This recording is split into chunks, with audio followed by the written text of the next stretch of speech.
స్తోత్రం స్తోత్రం స్తోత్రం.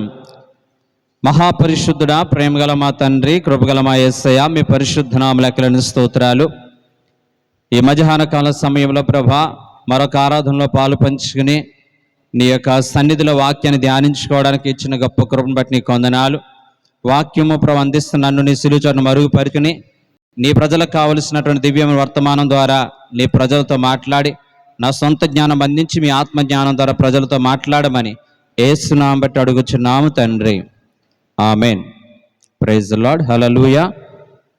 రైట్, పరిశుద్ధమైన బైబిల్ గ్రంథంలో నుంచి యెహోషువ గ్రంథము 9వ అధ్యాయము అలాగే 10వ అధ్యాయంలో నుంచి కొన్ని విలువైన విషయాలని ఈ మధ్యాహ్న కాల సమయంలో ధ్యానించడానికి ప్రయత్నం చేద్దాం. ఈ యొక్క వాక్య భాగము, వాక్యం యొక్క టైటిల్, యెహోషువ తన వ్యక్తిగత జీవితాలలో తాను తీసుకున్న తొందరపాటు నిర్ణయము ఎంత భయంకరమైన విషాదమైనటువంటి గాథను మిగిల్చిందో కొన్ని విలువైనటువంటి మాటలను వాక్యంలో నుంచి నేర్చుకోవడానికి ప్రయత్నం చేద్దాం. ఈ లోకంలో దేవాతి దేవుడు ప్రతి మనిషిని కూడా స్వేచ్ఛా జీవులుగా సృష్టించాడు. అనగా మన జీవితాలలో మంచి నిర్ణయాలైనా చెడు నిర్ణయాలైనా ఏ నిర్ణయమైనా కానీ తీసుకునేటువంటి ఆ యొక్క అవకాశాన్ని దేవుడు మనకి ఇచ్చాడు. దేవుడు మనల్ని అందరినీ కూడా ఒక రోబోల్లాగా సృష్టించలేదు. ప్రతి విషయంలో కూడా మంచి చెడులను వివేచించి మేలైన మార్గం ఏదో తెలుసుకుని అందులో నడిచేటువంటి అవకాశాన్ని దేవుడు మనకిచ్చాడు. అసలు మనిషి జీవితమే అనేకమైనటువంటి నిర్ణయాల యొక్క సమూహం యొక్క విలువైనటువంటి జీవితం అంతా కూడా అనేక నిర్ణయాల మీద ఆధారపడి ఉన్నది. మనిషి జీవితం అంతా కూడా నిర్ణయాత్మకమైనదే. ఈ రోజున మనిషి తన జీవితంలో తన తీసుకున్న నిర్ణయం అనేది తన భవిష్యత్తుని శాసిస్తుంది అని అనేక మంది యొక్క జీవితాల్లో మనము చూస్తూ ఉంటున్నాం. మనం మంచి నిర్ణయాలు తీసుకుంటే ఒక శ్రేష్టమైనటువంటి భవిష్యత్తును చూస్తాం. మన జీవితాలలో దేవుని యొక్క ప్రమేయం లేకుండా మన సొంత జ్ఞానంతో కొన్ని నిర్ణయాలు తీసుకుంటే జీవితంలో శాశ్వత కాలము అనేకమైనటువంటి అనర్థాలని మన జీవితాల్లో చవి చూస్తూ ఉంటాం.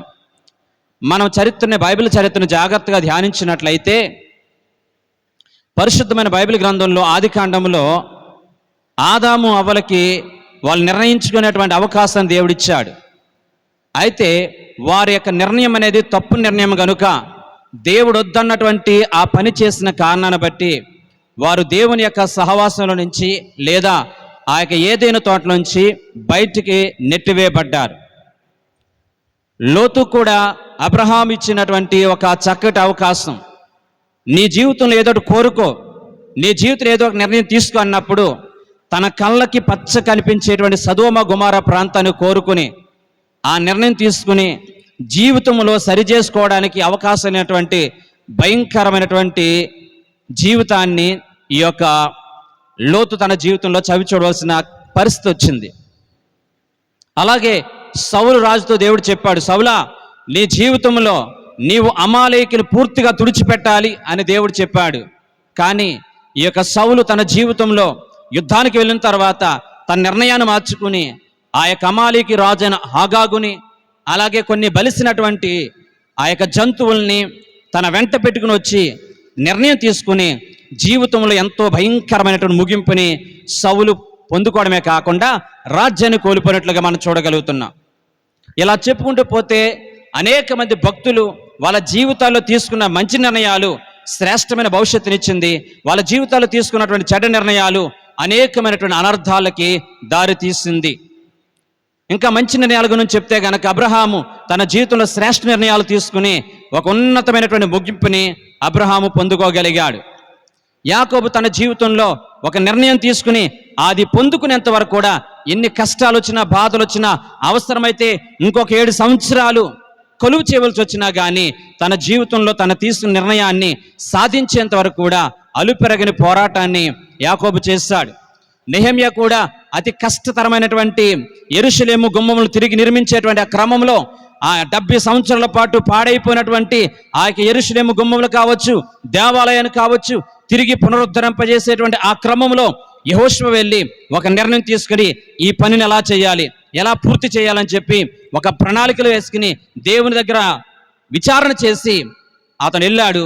52 రోజుల్లోనే ఆ పాడైపోయినటువంటి యెరూషలేము గుమ్మములన్నీ కూడా చక్కగా తిరిగి పునర్నిర్మించడానికి దేవుడు సహాయం చేశాడు.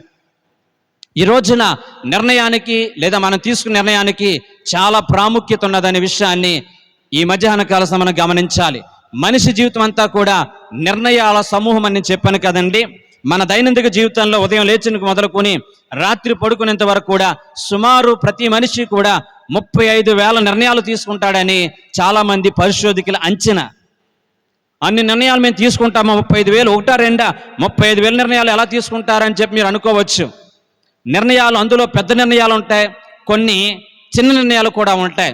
చిన్న నిర్ణయాలకి ఎగ్జాంపుల్ మనం చెప్తున్నాం. ఉదయం లేవగానే ఈరోజు ఏం కూర వండు కావాలి, ఉదయం లేవగానే ఈరోజు ఎలాంటి బట్టలు వేసుకోవాలి, నేను ఈరోజు ఇది తినొచ్చా లేకపోతే తినొద్దా, నేను ఇక్కడికి వెళ్ళాలా వద్దా, ఇలాంటి చిన్న చిన్న నిర్ణయాలన్నీ కూడా మనం చూసుకోవచ్చు. పెద్ద నిర్ణయాలంటే కనుక నేను చివరికి ఎక్కడ స్థిరపడాలి, నేను ఏ ఉద్యోగం చేయాలి, ఏ ఇల్లు కట్టుకోవాలి, వివాహంలో ఎవరిని చేసుకోవాలి, లేదా మా బిడ్డలకి ఎవరిని వివాహం చేయించాలి, ఇలా చెప్పుకుంటూ పోతే గనక ఇలాంటి పెద్ద నిర్ణయాలు కూడా ఇలాంటి సమూహం అంతా కలుపుకుంటే ఇంచుమించుగా ప్రతి మనిషి కూడా 35,000 నిర్ణయాలు రోజు సగటుని తీసుకుంటాడని పరిశోధకుల అంచనా. అయితే కొన్ని సందర్భాలలో మనం ఎంత భక్తిపరులమైనా, ఎంత ప్రార్థనా పరులమైనా మన జీవితాల్లో ఒక్కొక్క సందర్భాల్లో తొందరపాటు నిర్ణయాలు తీసుకుని ఎన్నో కష్టాలు, నష్టాలు, ఇబ్బందులు పాలవుతూ ఉంటాం. పరిశుద్ధమైన బైబిల్ గ్రంథంలో మోషే గారు చనిపోయిన తర్వాత అంత అద్భుతమైనటువంటి నాయకత్వ లక్షణాలు కలిగినటువంటి యెహోషువని దేవుడు నాయకుడిగా, ఇశ్రాయేలు నడిపించే నాయకుడిగా దేవుడు ఎన్నుకున్నాడు. అప్పటికి యెహోషువ పరిస్థితి చాలా ఘోరమైనటువంటి పరిస్థితి, భయాందోళన పరిస్థితి, నాయకత్వం అంటే గజగజ వణికిపోయేటువంటి పరిస్థితి. అలాంటి యొక్క యెహోషువని దేవుడు ఎంత గొప్పగా మార్చాడంటే అచంచలమైనటువంటి యుద్ధవీరుడిగా మార్చాడు. ఎంత గొప్ప యుద్ధవీరుడిగా మార్చాడంటే తన యొక్క జీవితంలో చరిత్ర చూసినట్లయితే ఇంచుమించుగా 13 భయంకరమైన భీకర యుద్ధాలు చేసి అనేక మంది రాజులను మట్టి కల్పించినటువంటి గొప్ప వ్యక్తి యెహోషువ. ఇంచుమించుగా 31 మంది రాజులను, కానానీ రాజులందరినీ కూడా భయంకరముగా ఓడించి ఒక విజయ పతాకాన్ని ఎగరవేసిన వ్యక్తి యెహోషువ. అతను గూర్చి బైబిల్ గ్రంథం రాయబడి ఉంది. యెహోషువ గ్రంథం 6వ అధ్యాయము, యెహోషువ గ్రంథము 6వ అధ్యాయము 27వ వచనం మనం చూసినట్లయితే యెహోషువకు తోడైండెను గనుక అతని కీర్తి దేశమంతటా వ్యాపించింది. దేవుని హస్తము యెహోషువకు తోడుగా ఉంది. దేవుని యొక్క తోడు అనేది యెహోషువకి ఎల్లప్పుడూ తోడుగా ఉంది కాబట్టి అతని కీర్తి, అతని యొక్క గొప్పతనం, అతడు కలిగి ఉన్నటువంటి యుద్ధ నైపుణ్యతను గూర్చి అనేక మంది చెప్పుకుని గొప్పగా మాట్లాడుకుంటూ ఉంటున్నారు. అనేక మంది అతను గూర్చి గడగలాడుతూ ఉంటున్నారు. శత్రువుల యొక్క గుండెల్లో స్వప్న సింహంగా యెహోషువ ఉన్నాడు. ఒక భయస్తుని దేవుడు ఎంత గొప్పగా మార్చాడంటే యుద్ధ వీరుడిగా మార్చాడు. అలాంటి యెహోషువ తనకు పేరు ప్రఖ్యాతలు వచ్చిన తర్వాత, తన జీవితంలో తన కీర్తి అనేక చోట్లకి వెళ్ళిన తర్వాత కొంచెం మనిషికి వచ్చినట్లుగానే కొంచెం నిర్లక్ష్యం అనేది వచ్చింది. మన జీవితాల్లో మనము చాలకున్నప్పుడు పెద్దగా ఎవరో పట్టించుకోరు, కానీ మన జీవితాల్లో కొంచెం హెచ్చుగా ఉన్నప్పుడు, లేదా దేవునిని ఆశీర్వదిస్తున్నప్పుడు, దేవునిని హెచ్చిస్తున్నప్పుడు, ఆర్థికంగా, ఆరోగ్యంగా, మానసికంగా పేరు ప్రఖ్యాతలుగా, సేవలో కానీ, విశ్వాసంలో కానీ, భక్తిలో కానీ నేను గూర్చి అనేక మంది గొప్పగా చెప్పుకుంటున్నప్పుడు చాలా జాగ్రత్తగా ఉండాలి, చాలా చక్కగా నిర్ణయాలు తీసుకోవాలి. యెహోషువను గూర్చి అందరూ గొప్పగా చెప్పుకుంటూ ఉంటున్నారు. అయితే యెహోషువకి తెలియనటువంటి ఒక భయంకరమైనటువంటి ఒక నిర్లక్ష్య స్వభావం వచ్చింది. అప్పటికే యెరికో పట్టణాన్ని జయించాడు, యెరికో ప్రాంతాన్ని సునాయాసంగా జయించాడు, అద్భుతమైన విజయాన్ని సొంతంగా సాధించగలిగాడు. అలాంటి సందర్భంలో నెక్స్ట్ అతను వెళ్ళవలసిన యుద్ధము హాయి అనే ప్రాంతం. హాయి అనే ప్రాంతాన్ని యుద్ధానికి వెళ్ళడానికి తనతో పాటు ఉన్నటువంటి కొంతమంది సైనికులు పంపించి హాయి పట్టణం యొక్క పరిస్థితి ఎలాగుంది, అక్కడ ఉన్నటువంటి జనాల యొక్క పరిస్థితి ఎలాగుంది చూసిరండి అని చెప్పి కొంతమంది వేగులు వారిని హాయి అనే ప్రాంతాన్ని పంపించాడు. ఆడికి వెళ్ళిన తర్వాత అక్కడ ఉన్న పరిస్థితులన్నీ కూడా చూసిన తర్వాత వీళ్ళందరూ కూడా వచ్చారు. యెరికో ప్రాంతాన్ని జయించాం, అనేకమైనటువంటి పెరిజీల్ని, హవీయుల్ని అనేక మందిని జయించాం. ఈ హాయి అనే పట్టణం చాలా చిన్నది, ఆ హాయి పట్టణం చాలా చిన్నది అని చెప్పి వాళ్ళు చెప్పిన సమాచారాన్ని తీసుకున్నటువంటి యెహోషువ ఏమంటాడో తెలిసింది అక్కడ 7వ అధ్యాయం అంతా మీరు చదివినట్లయితే, ఆ చిన్ని పట్టణం మీదకి మనం యుద్ధానికి వెళ్ళడానికి మనం అందరూ కూడా ఎందుకు అందరూ వెళ్ళి ఆవేశపడడం, లేకపోతే అందరం వెళ్ళి ప్రయాసపడడం ఎందుకు? కొంతమంది 2000 మంది 3000 మంది వెళ్ళి యుద్ధం చేయండి అంటాడు. అయితే యెహోషువ మాట విని దేవుని దగ్గర విచారణ చేయకుండానే హాయి ప్రాంతం మీదకి యుద్ధానికి వెళ్తారు. హాయి ప్రాంతం యుద్ధానికి వెళ్ళగానే చిత్తుగా ఓడిపోతారు, 30 మందిని చంపేస్తారు. అసలు అర్థం కాదు. అందరూ వచ్చేసి యెహోషువ దగ్గరకు వచ్చి గడగల్లాడుతూ భయపడుతూ, అయ్యో హాయి ప్రాంతం మీద మనం ఓడిపోతున్నాం అని చెప్తున్నప్పుడు యెహోషువకు అర్థం కాలేదు. బట్టలు చింపుకొని భయంకరంగా ఏడ్చాడు. ఒక విషయం గమనించండి, యెహోషువ యుద్ధానికి హాయి ప్రాంతం వెళ్తున్నప్పుడు యెహోషువ యెహోవా యొద్ద విచారణ చేయలేదు, దేవుని యొక్క సెలవు తీసుకోలేదు, దేవుని యొక్క నిర్ణయాన్ని అడగలేదు. దేవుని యొక్క సెలవు పొందుకోకుండానే యెహోషువ ఈ ప్రాంతానికి వెళ్ళాడు, ఓడిపోయాడు. ఈ మధ్యాహ్న కాల సమయంలో మన జీవితాల్లో కూడా నువ్వెంత ప్రార్థన పడువైనా, నీ జీవితంలో ఎన్ని విశ్వాసము ద్వారా ఎన్ని గొప్ప కార్యాలు చూసినా, ఎప్పటికప్పుడు నిరంతర విద్యార్థిగానే దేవుని పాద సన్నిధిలో ఎప్పుడు కూడా ప్రతి విషయం కొరకు, అది చిన్నదైనా పెద్దదైనా, ఏ నిర్ణయం కోసమైనా కానీ ప్రభు పాదాలు పట్టుకుని, దేవా నేను ఈ ప్రాంతానికి వెళ్ళొచ్చా వద్దా, నేను ఉద్యోగం చేయొచ్చా వద్దా, నా బిడ్డకి వివాహం చేసే విషయంలో నీ చిత్తమేమై ఉందని చెప్పి ప్రభు పాదాలు పట్టుకుని ప్రతి విషయం కోసం అడిగేటువంటి వ్యక్తులుగా మనం ఉండాలి. కానీ నాకు అన్ని వచ్చు, నా జ్ఞానం చాలా గొప్పది, నా తెలివితేటలు చాలా గొప్పవి, నేను అందరినీ కూడా చాలా చక్కగా పరిశీలించగలుగుతాను, నా జ్ఞానం ముందు నువ్వెంత అనేటువంటి భావన ఎప్పుడు కూడా మనకు రాకూడదు. యెహోషువ తన జీవితంలో అంతకుముందు అనేక యుద్ధాలు చేసినటువంటి కారణాన్ని బట్టి హాయి ప్రాంతానికి వెళ్ళాడు, ఓడిపోయాడు. ఓడిపోయిన తర్వాత దేవుని పాదాలు పట్టుకుని ప్రాధేయపడి కారణం అడిగాడు. రెండవ తప్పిదం, యెహోషువ చేసే రెండవ తప్పిదం మనం చూసినట్లయితే గనక ఆ చరిత్రను మనం చూద్దాం. చూడండి, యెహోషువ గ్రంథం 9వ అధ్యాయము 3-6 వచనాలు. యెహోషువ యెరికోను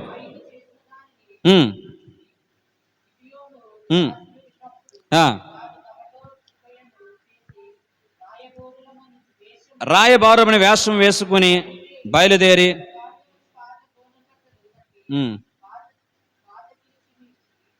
దేవునికి స్తోత్ర, హల్లెలూయా. రైట్, జాగ్రత్తగా గమనించండి, నేను చెప్తున్నాను. యెహోషువ గ్రంథము 9వ అధ్యాయము 3-6 వరకు మనం చూసినట్లయితే గిబియోనీయులు ఎవరంటే కానానీయులు అందరూ కూడా యెహోషువ అచంచలమైన యుద్ధాలు చేసి యెరికో ప్రాంతాన్ని జయించాడు, హాయి ప్రాంతాన్ని జయించాడు. కాబట్టి ఖచ్చితంగా మనల్ని కూడా జయించి మనల్ని కూడా చంపేస్తాడు. ఏం చేద్దాం అని చెప్పి అక్కడ ఉన్నటువంటి గిబియోనులో ఉన్నటువంటి పెద్దలందరూ కూడా ఒక కపటోపాయాన్ని, అంటే కపటముగా ఒక ఉపాయాన్ని వాళ్ళు ఆలోచించి, మనం వెళ్ళి యెహోషువని మోసం చేద్దాం. ఎలా మోసం చేయాలి? మోసం అంటే కనుక ఎదుటి వారిని నమ్మించి తప్పుదోవ లేదా అబద్ధ విషయాలు చెప్పడం అనే మోసం చేయడం. మన దైనందిక జీవితంలో అనేక పర్యాయాలు మనల్ని అనేక మంది మోసం చేస్తూ ఉంటారు, నమ్మించి మోసం చేస్తూ ఉంటారు. నమ్మించి మన దగ్గర లబ్ధి పొంది మన గూర్చి చెడ్డగా మాట్లాడే పరిస్థితి మనం చూస్తూ ఉంటాం. కాబట్టి యెహోషువ దగ్గరికి వీళ్ళందరూ గిబియోనులందరూ కూడా వచ్చారు. ఎలా వచ్చారంటే మాసిపోయినటువంటి బట్టలతో వచ్చారు. ఎలా వచ్చారంటే గనక వారు ఎండిపోయినటువంటి ఆహార పదార్థాలు తీసుకుని వచ్చారు. వాళ్ళు ద్రాక్షారసం నిల్వ చేసే తిత్తు అంతా కూడా అదంతా కూడా చినిగిపోయింది, అంత వికారంగా ఉన్నారు. వాళ్ళందరినీ కూడా వచ్చిన యెహోషువ మీరు ఎక్కడి నుంచి వచ్చారు అని అంటే, యెహోషువ వాళ్ళు ఏమని చెప్తున్నారు యెహోషువకి, అయ్యా మేము దూర ప్రాంతం నుంచి వచ్చాం, రాయుల వారము, మేమందరం మీతో మేము నిబంధన చేసుకోవడానికి వచ్చాం, మీ గొప్పతనం గురించి మేము విన్నాం, మీ దేవుని యొక్క గొప్పతనం గురించి మేము విన్నాం, దేవుడు చేసిన ఆశ్చర్యాల గురించి మేము విన్నాం. మేము సుదీర్ఘమైన ప్రాంతం నుంచి బయలుదేరి వచ్చాం. ఆ వచ్చిన కారణాన్ని బట్టి మా ఆహార పదార్థాలు ఎండిపోయినాయి, మేము వేసుకున్న వస్త్రాలు మాసిపోయినాయి, మేము తొడుక్కున్నటువంటి కాలుకి వేసుకున్నటువంటి చెప్పులు అరిగిపోయినాయి అని చెప్పి అనేక రకాలుగా కపటముగా ప్రవర్తిస్తూ ఉంటుంటే, ఈ యొక్క యెహోషువ దేవుని దగ్గరికి వెళ్ళి ప్రభువా ఇదిగో వీడు చెప్పే మాటలు అన్నీ కూడా నిజమా, వీళ్ళు చెప్పే విషయాలన్నీ కూడా నిజమేనా, అసలే ప్రాంతం కాని ప్రాంతంలో ఉన్నాం, మేమందరం ఇప్పటికీ కానాను ప్రాంతంలో ఉన్నాం, మమ్మల్ని ఎవరైనా మోసం చేస్తున్నారా అని చెప్పి దేవుని దగ్గర విచారణ చేయలేదు. దేవుని యొక్క మార్గదర్శనాన్ని ఈ యొక్క యెహోషువ కోరుకోకుండా వైఫల్యమైపోయాడు. ఈ దేవుని యొక్క పాద సన్నిధికి వెళ్ళి అడగవలసినట్టు ఈ యొక్క యెహోషువ తన సొంత జ్ఞానం మీద ఆధారపడి వాళ్ళ పొగుడుతున్నటువంటి పొగడతకి పడిపోయి వాళ్ళందరితో కూడా నిబంధన చేయడానికి, వాళ్ళందరితో కూడా మాట్లాడడానికి యెహోషువ ఇష్టపడ్డాడు. ఈ రోజున వాక్యం ప్రేమికులారా, సాతాను మనల్ని కుయుక్తి చేత మోసం చేస్తాడు. అపవాదైన సాతాను అనేక రకాలుగా మనం మోసం చేసేటువంటి ప్రమాదం ఉంది. ఆదాము అవ్వల్ని తన కుయుక్తి చేత మోసం చేశాడు. అలాగే ఈ రోజున అనేక మంది ఏర్పరచబడిన వారి సైతము ఆ దైవభక్తిలో నుంచి పడవేయడానికి సాతాను మనల్ని ఇది నిజమేనా అని చెప్పి మనల్ని మోసం చేసే ప్రయత్నం చేస్తూ ఉంటాడు. ఈ రకంగా యెహోషువని మోసం చేయడానికి గిబియోనులు వచ్చారు. ఆ మోసంలో చిక్కిపోయాడు. అందుకనే వాక్యం ఏముందో తెలుసా?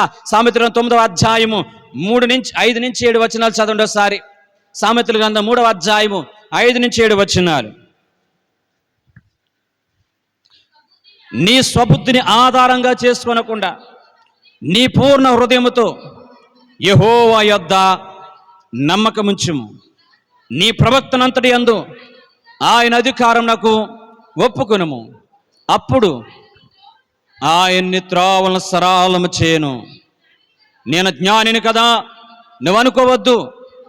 యెహోవా యందు భయభక్తులు కలిగి దేవునికి చెడుతనం విడిచిపెట్టి. ఎంత మంచి మాట అంటున్నాడండి.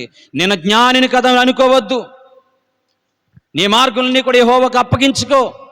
నువ్వెంత భక్తిపరుడువైనా, దేవునితో నీకెంత సహవాసం ఉన్నా, నీ జీవితంలో ఎన్ని విశ్వాసపు అనుభవాలు నీకున్నప్పటికీ కూడా ప్రతిరోజు కూడా ప్రభు యొక్క చిత్తాన్ని, ప్రభు యొక్క ఆలోచన అడిగేవారుగా ఉండాలి. అలా అడగకపోతే అనేక రకాలుగా మనం మోసపోయే ప్రమాదం ఉంది. మన పిల్లలే మనం మోసం చేయొచ్చు, మన కుటుంబస్తులు మనం మోసం చేయొచ్చు, మన యొక్క బంధువులే మనం మోసం చేయొచ్చు. కాబట్టి ప్రతి విషయంలో కూడా దేవుని చిత్తాన్ని అడిగి దేవుని ఆలోచన ప్రకారంగా మనం ముందుకు వెళ్ళాలి. అందుకనే నీ స్వబుద్ధిని ఆధారంగా చేసుకొనకుండా, యెహోషువ తన స్వబుద్ధిని ఆధారంగా చేసుకున్నాడు. తనకున్నటువంటి జ్ఞానాన్ని ఆధారంగా చేసుకున్నాడు. తనకున్నటువంటి వివేచన జ్ఞానాన్ని గొప్పగా ఎంచుకున్నాడు. నాకు అన్నీ తెలుసు అనుకున్నాడు. దేవుని సహాయం అక్కర్లేదు అనుకున్నాడు. దేవుని దగ్గర విచారణ చేయలేదు. ఎంత భయంకర మాట ఉంటుందో తెలిసింది. అదే యెహోషువ గ్రంథం 9వ అధ్యాయం 14 వచనం చూడండి. అతడు యెహోవా యొద్దే సెలవు లేకుండా మాట ఉంటుంది చూడండి. ఇశ్రాయేలీయులు యెహోవా చేత సెలవు పొందకయే. దేవునికి స్తోత్ర, హల్లెలూయా. ఇశ్రాయేలీయులు యెహోవా యొద్ద సెలవు పొందకయే అంటే యెహోషువ గాని, యెహోషువతో పాటు ఉన్న పెద్దలు కానీ వీళ్ళ యొక్క పరిస్థితి ఏంటని దేవుని దగ్గర సెలవు పొందకుండానే వారితో ఒక ఒప్పందాన్ని కుదుర్చుకున్నారు. యెహోషువ చేసినటువంటి 2 తప్పిదాలలో, 2 తొందరపాటు నిర్ణయాల్లో, ఒకటి హాయి ప్రాంతం మీద, రెండోది గిబియోనుల మీద ఇలాంటి తొందరపాటు నిర్ణయాలు తీసుకుని జీవితంలో ఎంతో నష్టాలు పోయినట్లుగా మనం చూడగలుగుతున్నాం. రెండోది తొందరపాటు ఒప్పందం చేసుకున్నాడు యెహోషువ. ఏం చేశాడండి? ఒప్పందం. వాళ్ళు చెప్పిన వాటిలో విన్నాడు కదా. విన్న వెంటనే దేవుని దగ్గరికి వెళ్ళి అడిగి వస్తాను, ఆయన చిత్తాన్ని తెలుసుకుంటాను అని అనలేదు. వెంటనే ఒప్పందాన్ని భౌతిక సాక్ష్యాల మీద ఆధారపడి యెహోషువ వాళ్ళ భౌతిక రూపాన్ని చూసి వాళ్ళెంతో పేదవారు అనుకున్నాడు, వాళ్ళెంతో దీనవులు అనుకున్నాడు, వాళ్ళెంతో అలసిపోయారు అనుకున్నారు. వాళ్ళెంతగా నిజంగా యెహోషువని ప్రేమించడానికే, యెహోషువ మీద ఉన్న అభిమానంతోనే ఎంతో దూర ప్రాంతం వచ్చారని నమ్మేశాడు. అనేక సార్లు మనల్ని మన కళ్ళు మనం మోసం చేస్తాయి. అనేక సార్లు మన మనసు మనం మోసం చేస్తూ ఉంటుంది.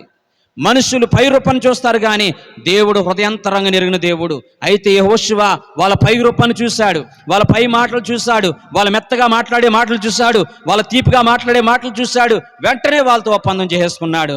నేను మిమ్మల్ని చంపను, నేను మీకు హాని చేయను అని చెప్పి వాళ్ళెవరో, వాళ్ళ స్వభావాలేంటో, వాళ్ళ యొక్క తెలివితేటలేంటో ఏది కూడా అడగకుండానే ఒక నిర్ణయం తీసుకున్నాడు. ఇది యెహోషువ చేసిన తప్పిదం. ఇది ఇశ్రాయేలు ప్రజలు చేసినటువంటి తప్పిదం, గిబియోనులు. ఎందుకంటే వాక్యం చెప్తుంది, సంఖ్యాకాండం 33వ అధ్యాయము 51-52 వచనాలు ఏమంటో తెలుసా?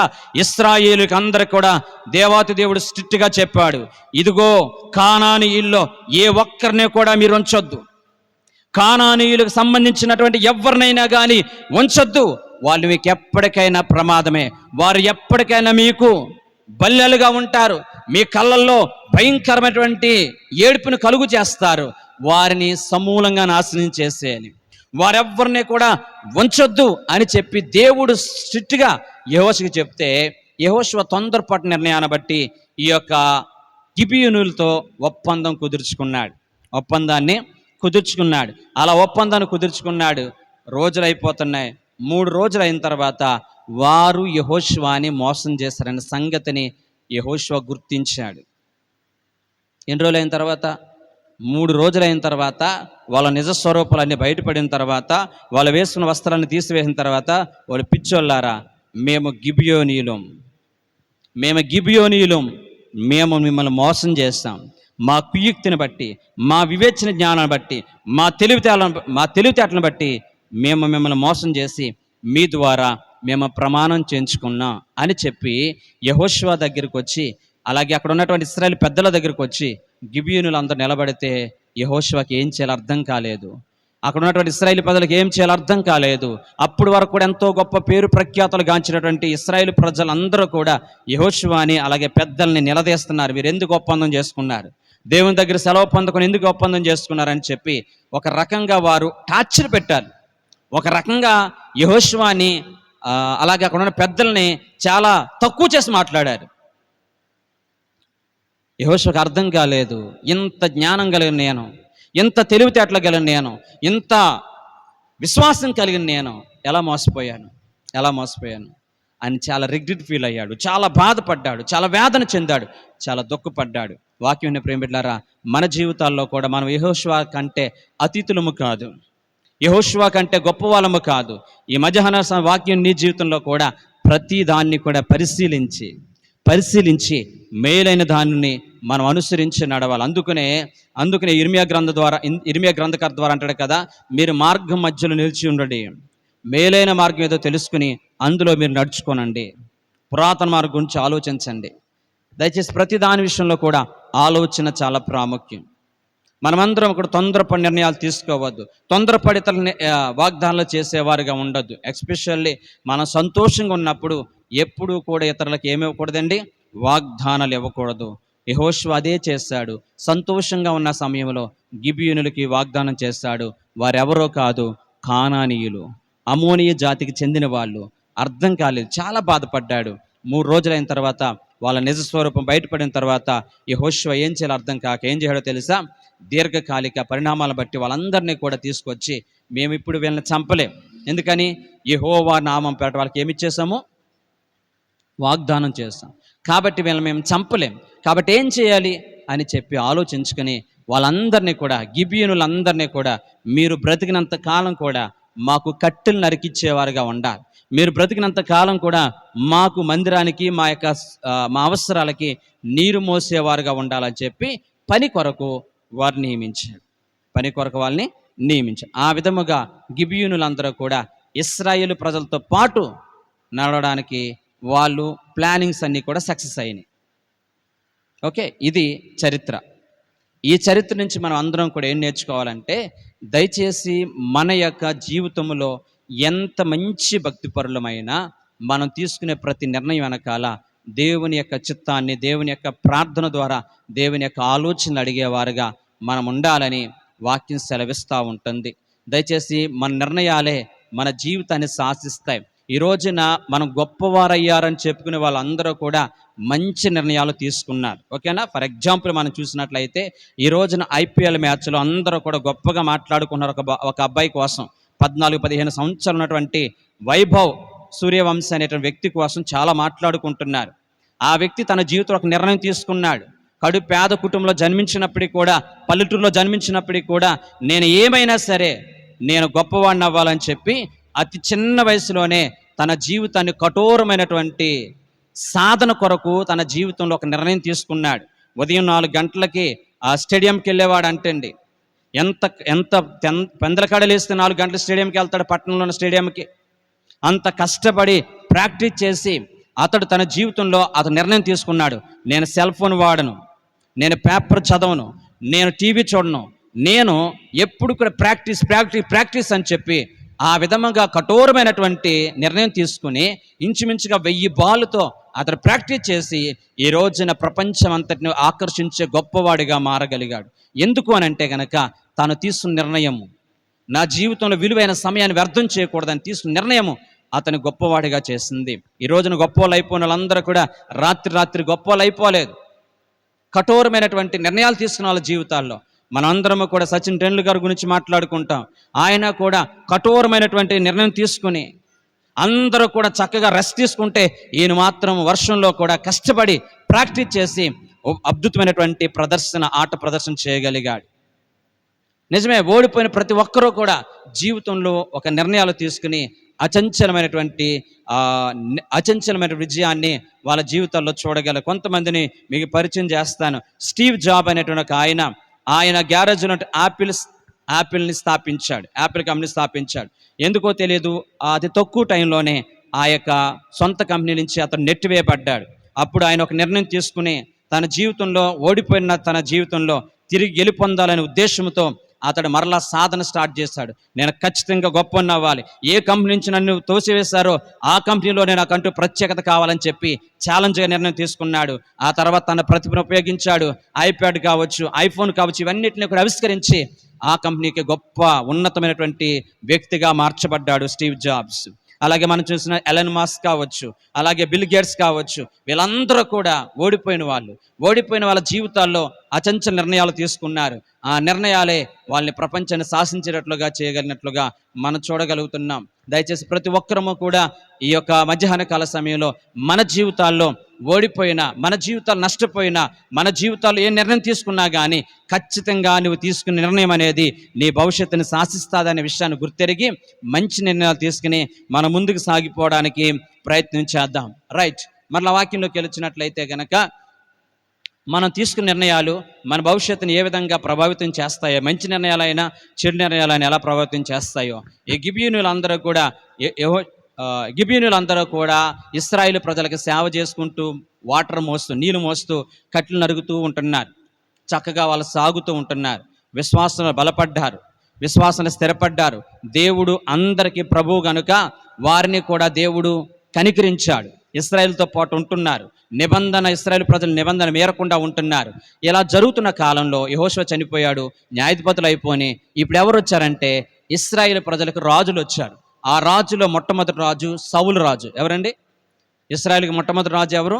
సౌలు తన స్వార్థాన్ని బట్టి, సౌలు తనకి ఇశ్రాయేలు ప్రజల దగ్గర, యూదా ప్రజల దగ్గర ఆ ప్రజల మీద ఉన్నటువంటి మమకారం కావచ్చు, ఆ ప్రజల మధ్య ఉన్నటువంటి తీపు కావచ్చు, నిజముగా గిబియోనీలు ఇశ్రాయేలు ప్రజలకి ఎన్నడూ కీడు చేయలేదు. వాళ్ళ కృతజ్ఞతాభావంతోనే ఉన్నారు. కానీ అలాగని చెప్పి సౌలుకి గిబియోనుల మీద కోపం లేదు కానీ వారిని అంటే యూదా వారిని, ఇశ్రాయేలు వారిని సంతోషపెట్టడానికి గిబియోనులో కొంతమందిని చంపేశాడు. ఓకేనా? కొంతమందిని చంపేశాడు.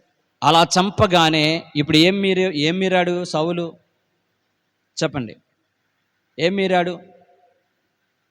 దేవునికి ఇశ్రాయేలు ప్రజలు ఇచ్చినటువంటి వాగ్దానాన్ని మీరిపోయాడు. ఏమని వాగ్దానం చేశారు? మేము ఎన్నడూ ఎక్కడ మీకు కీడు చేయము అని చెప్పి గిబియోనులకి ఆ రోజున యెహోషువ ఇచ్చినటువంటి ఆ యొక్క వాగ్దానాన్ని లేదా ఆ యొక్క వడంబికని ఇప్పుడు సౌలు నిరర్ధకం చేసి వారిలో కొంతమందిని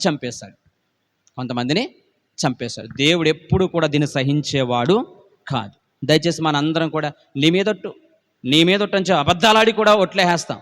అది చాలా ప్రమాదం. దేవుడు చాలా కఠినంగా పరిగణిస్తూ ఉంటాడు. నీ మాట అవునంటే అవును, కాదంటే కాదంట్లో ఉండాలి తప్ప ఎలా పడితే వాళ్ళ వాగ్దానాలు చేయకూడదు, ఎలా పడితే అలా మన ప్రమాణాలు చేయకూడదు. నిజముగా యెహోషువ చేసిన ప్రమాణము సౌలు దగ్గరికి వచ్చేసరికి ఆ నిరర్ధకం అయిపోయి కొంతమంది గిబియోనులను చంపేస్తాడు.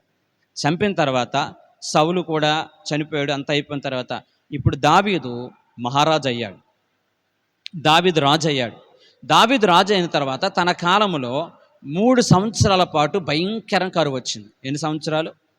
3 సంవత్సరాల పాటు భయంకరం కరువు వచ్చింది. అప్పుడు దావీదుకున్న మంచి అలవాటు ఏంటో తెలుసా?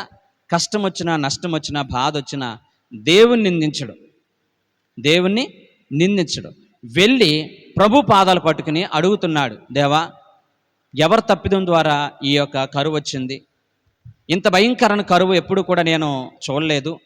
ఎందుకు ఇంత భయంకరమైన కరువు మా దేశంలో తాండవేస్తున్న 3 సంవత్సరాల నుంచి అని ప్రభు పాదాలు పట్టుకుని అడిగితే దేవుడు చెప్తాడు, ఇదిగో గిబియోనుల పక్షమున సౌలు అనే రాజు రక్తప్రాదాన్ని చిందించాడు, నిబంధనని మీరాడు, యెహోషువ చేసిన నిబంధనని మీరాడు గనుక ఆ సౌలు చేసినటువంటి కీడుని బట్టి ఈ రోజున యెరూషలేము ప్రాంతానికి ఈ యొక్క ఉగ్రత లేదా ఈ యొక్క కీడు లేదా ఈ యొక్క కరువు అనేది వచ్చిందని చెప్పి దేవుడు దావీదుతో చెప్తాడు. చూడండి, ఈ రోజున దయచేసి ఇక్కడికి వచ్చిన ప్రతి బిడ్డ దేవుని వాక్యపు మర్మాన్ని గమనించుదాం. ఈరోజు నీ ఇంట్లో వచ్చిన కష్టం, నీ ఇంట్లో వచ్చిన బాధ, నీ ఇంట్లో వచ్చిన కరువు, నీ మనసులోకి వచ్చిన మనశ్శాంతి కరువు, ఇలాంటి ఏ కరువు అయినా కానీ నీ జీవితంలోకి వచ్చినప్పుడు మనం కూడా దావీదు వలె, దేవా ఈ కీడు రావడానికి కారణం ఏంటి, ఈ అసమాధానం రావడానికి కారణం ఏంటి, ఈ భయంకరమైనటువంటి పరిస్థితి నా కుటుంబంలో తాండవించడానికి కారణం ఏంటి, ఎవరు తప్పిదం బట్టి ఇది వచ్చింది, ఎవరు అవిధేయతను బట్టి ఇది వచ్చింది, నాకు తెలియచే ప్రభు నేను సరి చేసుకుంటానని దావీదు వలె మనం పశ్చాత్తాపడాలి. దావీదు వలె ప్రభు పాదాలు పట్టుకుంటే ప్రభునికి స్పష్టంగా తెలియజేస్తాడు. ఆ విధముగా దావీదు దేవుని సన్నిధిలో ప్రార్థన చేస్తే ఇది సౌలు యొక్క అవిధేయతను బట్టి వచ్చింది అని చెప్పినప్పుడు వెంటనే గిబియోనులందరూ కూడా పిలిపించాడు దావీదు. గిబియోనులారా, ఈ రోజున మన దేశంలో కరువు రావడానికి ప్రధాన కారణము మిమ్మల్ని మా సౌలు రాజు చంపడం ద్వారా వచ్చిందంట. ఏం చేద్దామని చెప్తే గిబియోనులకు అందరూ అంటారు కదా, ఇదిగో సౌలు ద్వారా మా కీడు వచ్చిందిగా, సౌలు ద్వారా మన కీడు వచ్చింది కాబట్టి సౌలు ఏ విధముగా అయితే గనక మా వాళ్ళు కొంతమందిని చంపాడు కాబట్టి 7 కొడుకులు, సౌలు యొక్క 7 కొడుకులు మాకు అప్పగించండి, వాళ్ళని మేము ఉరితి చంపుతామని చెప్పి అంటున్నప్పుడు 7 కొడుకుల్ని దావీదు వాళ్ళకి అప్పగిస్తే అందులో ఒకడు మెఫీబోషెతు దగ్గరికి వచ్చేసరికి మరలా దావీదుకు ఒక వాగ్దానం జ్ఞాపకం వస్తుంది. అయ్యో నేను వాగ్దానం చేస్తాను, యోనాతానికి వాగ్దానం చేస్తాను, మీ సంతతిని వారిని నేను కాపాడుతాను, కాబట్టి నేను మెఫీబోషెతుని కాపాడుతానని చెప్పి మెఫీబోషెతుని తిరిగి తీసుకురావడానికి అమాషా అనే వ్యక్తిని ఇవ్వడానికి ఈ విధంగా 7 పిల్లల్ని, సౌలుకు పుట్టిన 7 పిల్లల్ని కూడా గిబియోనులు చంపేశారు. ఆ కరువు ఆగిపోయింది.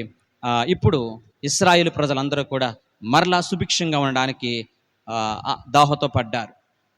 ఓకే, దీన్ని బట్టి మనం ఏం నేర్చుకోవాలంటే దేవుని సన్నిధిలో మనకి ఏదైనా శ్రమ వచ్చినప్పుడు ప్రభు పాదాలు పట్టుకోవాలి. ఏదైనా కానీ వాగ్దానాన్ని మీరుతున్నప్పుడు దాని ద్వారా వచ్చేటువంటి కష్టం ఇప్పుడు లేకపోయినా రాబోయే దినాల్లో ఖచ్చితంగా దాని యొక్క నష్టాన్ని కష్టాన్ని మన జీవితంలో చవి చూస్తూ ఉంటాం. అయితే ఈ రోజున దేవుని యొక్క సన్నిధిలో మనము నిర్ణయాలు తీసుకోవడానికి దేవుని యొక్క సహాయాన్ని ఏ విధముగా తీసుకోవాలి, ఏ విధముగా దేవుడు మనకు సహాయం చేస్తాడో కొన్ని మాటలు చెప్పి నేను ముందుకెళ్ళే ప్రయత్నం చేస్తాను. అందులో మొట్టమొదటిది మీరు వాక్యాలు రాసుకోండి అంతే. సామెతల గ్రంథం 16వ అధ్యాయము 1 నుంచి 3 వరకు అక్కడ ఉన్నటువంటి సారాంశం ఏంటంటే మనము మంచి నిర్ణయాలు తీసుకోవడానికి దోహదపడేటువంటి మొట్టమొదటి విలువైన విషయం ఏంటంటే ప్రార్థన. ఏంటండి? ప్రార్థన ద్వారా మనం నిర్ణయాలు తీసుకోవాలి. ఏ నిర్ణయం కూడా తొందరపడి తీసుకోకూడదు. ఉద్యోగం విషయంలో కానీ, వ్యాపార విషయంలో కానీ, వివాహ విషయంలో కానీ, ఇల్లు కట్టే విషయంలో కానీ, ఏ విషయంలో అయినా కానీ మొదట ప్రార్థన చేసి దేవుని పాదాలు పట్టుకుని ప్రాధేయపడాలి. దేవా, నేను ఇది చేయాలనుకుంటున్నాను, నీ చిత్తమైతే నాకు సమస్తం సమకూర్చు, నీ చిత్తం కాకపోతే ఇది దూరం చేయి అని చెప్పి మనము మన జీవితాల్లో చేసే ప్రతి నిర్ణయానికి మొట్టమొదటిది ప్రార్థన చాలా ప్రాముఖ్యం. ఏం చేయాలంటే ప్రార్థన చేసి దేవుని చిత్తాన్ని అడగాలి. అందుకనే యేసు ప్రభు వారు కూడా ఏమని ప్రార్థన చేసేవారంటే, దేవా నీ చిత్తమే భూలోకంలో నెరవేర్చబడాలని చెప్తూ ఆయన ఏమంటారు తెలుసా? ప్రతి విషయంలో కూడా అయిన నా ఇష్టము కాదు, నీ చిత్తమే సిద్ధింపజేయునుగాక అంటాడండి. ఏమంటాడు? నీ చిత్తమే, నీ ఆలోచనే నా జీవితంలో సిద్ధింపజేయబడాలి అంటే మొట్టమొదటిగా ప్రార్థన ద్వారా దేవుని యొక్క చిత్తాన్ని తెలుసుకుని మన జీవిత నిర్ణయాలను తీసుకోవాలి. రెండోదిగా మనం చూసినట్లయితే దేవుని యొక్క వాక్యం, కీర్తన గ్రంథం 119వ కీర్తన 130వ వచనాన్ని మనం చూసినట్లయితే దేవుడు మనకి చక్కని వాక్యము ద్వారా అంటే లేఖనం ద్వారా మంచి ఆలోచన చెప్తాడు. ఈ రోజున దేవుని సన్నిధికి వచ్చిన ప్రతి బిడ్డ కూడా నీ జీవితంలో తీసుకునే ప్రతి నిర్ణయానికి దేవుడు దైవ సేవకుని ద్వారా ఇక్కడ నిలబడిన అనేక మంది భక్తుల ద్వారా దేవుడు మాట్లాడుతున్నప్పుడు ఏ విధ నిర్ణయాలు తీసుకోవాలి, ఈ బైబిల్లో అనేక మంది భక్తులు మంచి నిర్ణయాలు తీసుకుని ఏ విధంగా బాగుపడ్డారు, అనేక మంది వ్యక్తులు సొంత నిర్ణయాలు తీసుకుని ఎలా నష్టపోయారు. ఫర్ ఎగ్జాంపుల్ మనం చూసినట్లయితే సంసోన్, ద బెస్ట్ ఎగ్జాంపుల్ మనం చూసినట్లయితే నయోమి. ఈ రకంగా కొంతమంది తొందరపాటు నిర్ణయాలు తీసుకుని ఏ విధంగా నష్టాలు కష్టాలు పాలయ్యారో ఆ వాక్యం యొక్క వెలుగులో నుంచి నాతో మాట్లాడే ప్రభు అని చెప్పి దేవుని వాక్యం అనేది మనకి చక్కని ఆలోచన చెప్పి నడిపిస్తూ ఉంటుంది. వాక్యము ద్వారా మన జీవితాల్లో నిర్ణయాలు తీసుకోవాలి. వాక్యము ద్వారా దేవుడు నీతో ఏం మాట్లాడుతున్నాడో ఆ మాటలు బట్టి మన నిర్ణయాలు తీసుకునేవారుగా ఉండాలి. మూడోదిగా మనం చూసినట్లయితే గనక పరిశుద్ధాత్మ దేవుడు. యోహాను శుభవార్త 16వ అధ్యాయం 13వ వచనంలో ఆయన మిమ్మల్ని సర్వసత్యం నడిపిస్తాడు. పరిశుద్ధాత్మ చేత మనం నింపబడినప్పుడు, అలాగే అపోస్తుల కార్యాలు 16వ అధ్యాయము 6 నుంచి 9 వరకు మనం చూసినట్లయితే గనక ఆత్మ చేత మనం నడిపించబడాలి.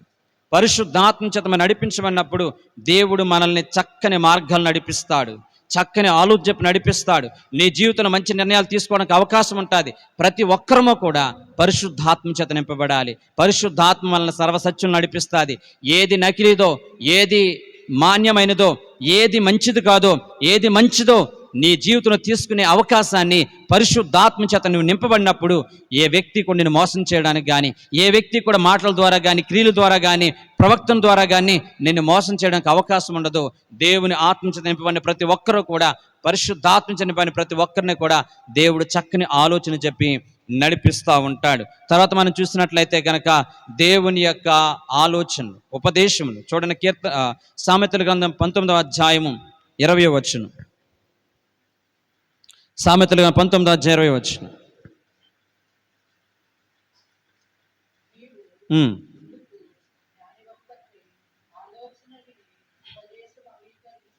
ఉపదేశమును అంగీకరించము. దేవుని స్తోత్రం, హల్లెలూయా. ఉపదేశమును అంగీకరించు. ఉపదేశం చెప్పేవాళ్ళు ఎవరు? అనుభవం కలిగినటువంటి వ్యక్తులు, దైవిక జ్ఞానం కలిగిన వ్యక్తులు, సేవకులు, మనల్ని ప్రేమించేవారు, మనల్ని నిజముగా హెచ్చరించేవారు కొన్ని ఉపదేశాలు చెప్తారు. అమ్మా వద్దు, ఎలా చేయొద్దు, అన్నా ఇలాంటి నిర్ణయం తీసుకోవద్దు, నువ్వు అలాంటి నిర్ణయం తీసుకోవద్దు, నష్టం కష్టం అని చెప్పి సేవకులు లేదా ఆత్మీయ అనుభవం కలిగిన వారు కొన్ని ఉపదేశాలు మాకు చెప్తున్నప్పుడు ఆ ఉపదేశాలను త్రోసివేసేవారు కాకుండా ఆ ఉపదేశం ప్రకారం మన నిర్ణయాలు తీసుకునేవారు ఉన్నట్లయితే దేవుడు ఖచ్చితంగా మనకి శ్రేష్టమైన నిర్ణయాలని తీసుకునే అవకాశాన్ని ప్రభు మనకి ఇస్తాడు.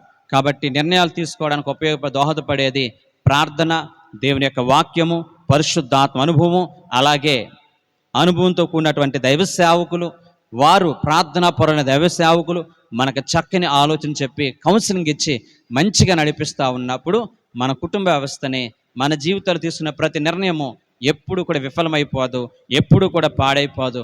దేవుడు ఆ విధంగా మనందరినీ కూడా మీకు ఆలోచన చెప్పి నడిపిస్తానని చెప్పి దేవుడు మనందరినీ కూడా ఆలోచన చెప్పి నడిపించడానికి దేవుడు కృప చూపించాలి. యెహోషువ ఏ విధముగా తన జీవిత కాలం అంతా కూడా గిబియోనులు మనల్ని మోసం చేశారని చెప్పి తనలో తాను బాధపడిపోయాడో, ఈ యొక్క మధ్యాహ్న కాలం ఇక్కడ కూర్చునే ఎవరము కూడా ఎవరో మనల్ని మోసం చేశారు, మోసపోయామని చెప్పి కృంగిపోకుండా ఉన్నట్లుగా ప్రతి విషయాన్ని కూడా క్షుణ్ణంగా పరిశీలించి దేవుని వాక్యపు వెలుగులో మనమందరము కూడా ఆయన యొక్క చిత్తాన్ని తెలుసుకుని ఆయన సెలవు పొందుకొని మనమందరం కూడా మంచి నిర్ణయాలు తీసుకుని దేవుని మహిమ కొరకు మన అందరం కూడా జీవిద్దాం. అటువంటి కృప పరిశుద్ధాత్మ దేవుడు మనందరికీ దయచేయను గాక. రైట్, అందరూ కూడా మోకరించండి, ప్రార్థన చేసుకుందాం.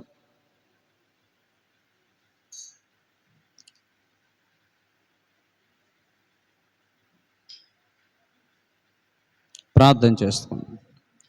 మమ్మల్ని మిక్కిలిగా ప్రేమించిన మా ప్రియ పరలోకపు తండ్రి, మీ పరిశుద్ధ నామములకు లేని స్తోత్రాలు. ఆలోచన చెప్పేవారు అనేక మంది ఉంటే ఆశీర్వాదం వాక్యం చెప్తుంది.